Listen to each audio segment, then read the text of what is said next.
if you want to go do something, you got to figure out how to do it.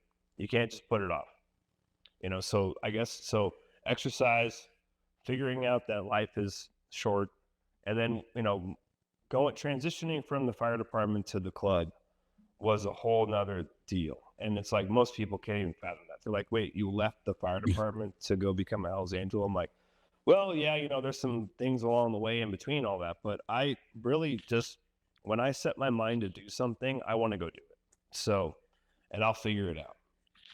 And I kind of knew that the fire department, I didn't want to have people telling me what to do for the rest of my life on the job. So I'm just not that guy. And like, I'll joke around and tell the guys that we worked with, I'm like, I would have been a shitty employee for a long time. It's like, I'm meant to run my own business, and that's what I do nowadays. So, but you don't realize that when you're in it. You don't figure that out until you get older, right? Something about maturity, like, being almost 48, I'm like, look back and go, yeah, I must have been real difficult to have at the station some of those nights, I'm telling you.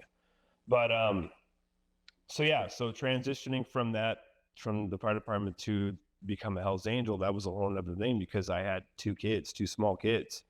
I'd been married for a while, had two small kids, decided, I'm like, hey, I think I want to do this. And I have a connection to go meet somebody and start hanging out with them. And, it's a whole process. It took about 3 years to get into the club. And all the time you're just thinking to yourself, like, all right, what's tomorrow going to hold? What do I have to do this week to get all my stuff done? Be a good dad, make sure I'm here, make sure I'm there. And also, I might get a phone call from somebody that says, we need you to be here tomorrow so we can go do this, And so, Right. you're juggling so many things.